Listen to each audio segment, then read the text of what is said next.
What's up, guys? Welcome back to a brand new video. Today I'm going to be looking at the most expensive 11 in world football. Obviously, by expensive 11, the highest transfer fee paid for a player in each position. So not their value or whatever, just the highest paid fee in each position. I'm not scamming. I've actually done players who play that position, or at least they were signed to play that position.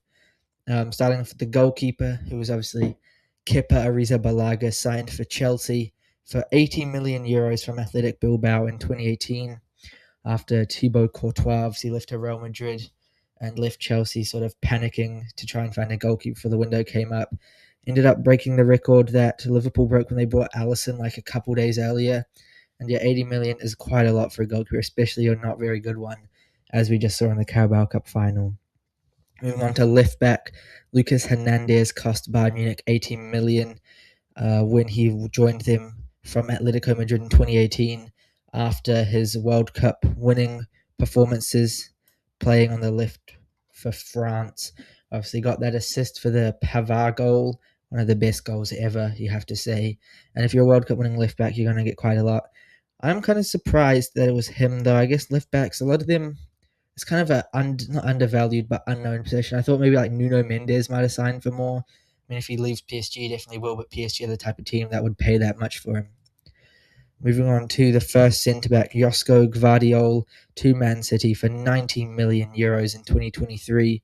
Obviously, the World Cup game versus Messi probably saved Man City a couple million because Messi absolutely tore him to shreds in that semi final. But he was always a hype prospect, talked about for a lot of years. Annoying that Man City got him and not someone else, because I mean, Man City, how many good players do you need?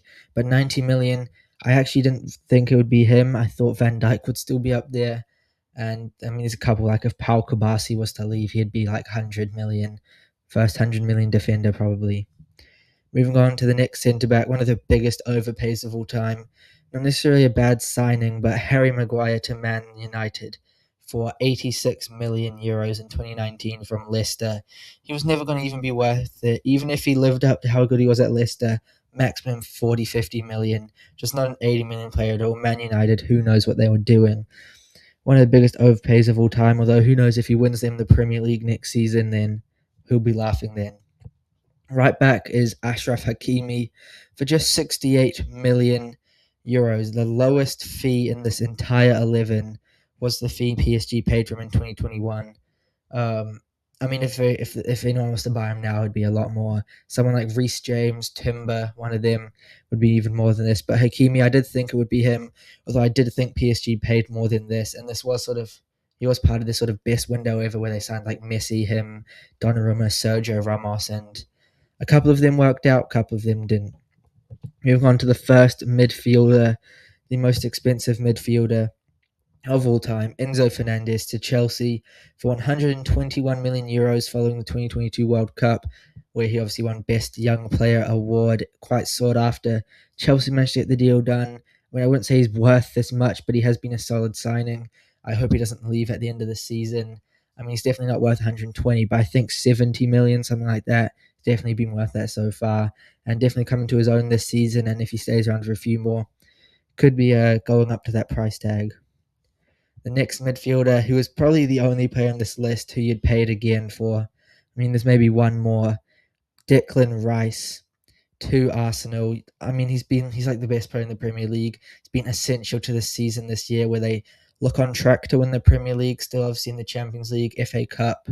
But yeah, I mean, 116 million kind of feels like a bargain for Declan Rice, one of the best players in the Premier League right now. Obviously not Glazing, he does play for Arsenal, but yeah, it's probably one of the most fair prices in this whole list. Moving on to Cam, and one where you probably wouldn't even pay a quarter of this price for what happened. Philippe Coutinho to Barcelona in 2018 for 118 million euros. Just never really worked out. Couldn't really get his proper form going that he had at Liverpool. Ended up on loan to Bayern, where it's probably the most iconic moment of his time at Barca was actually thumping them 8-2 when he was playing for Bayern.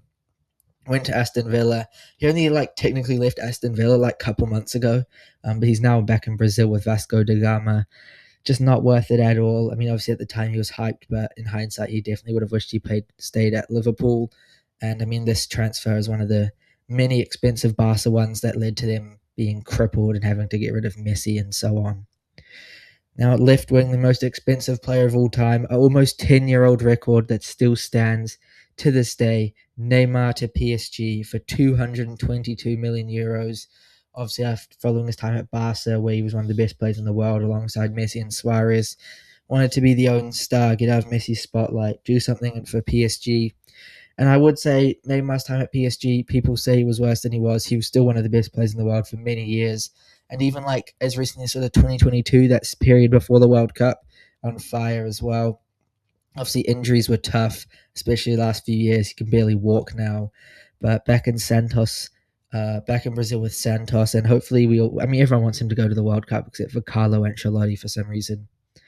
Now, the striker, a man who has barely played, Alexander Isak, 144 million. Just not worth it at all. Even if he does what he did at Newcastle, just 144 million. That's just way too much for a player of Isak's level, especially since Gyökeres has kind of proven himself to be the best Swedish striker after just carrying them to the World Cup with, 4 goals in 2 games. Yeah, Isak to Liverpool, obviously he might turn out to be the best player of all time, but so far he scored 2 goals. Now he's injured for most of the season. And Ekitike is probably the better striker anyway, and he was like 60 million or something. So yeah, it's just not been worth it at all right now. Last but not least, Kylian Mbappe, a man who people once thought would be the chance to break Neymar's record. 180 million he went to for PSG. The same time as Neymar, although technically his one was later on. They loaned him for a year to scam it.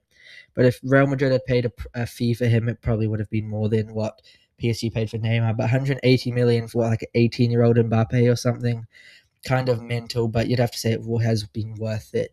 Well, it was worth it. PSG is their leading goal scorer. Didn't quite win them the Champions League, but won them many French domestic titles. And I have put him at right wing because that is allowed, although he plays striker these days.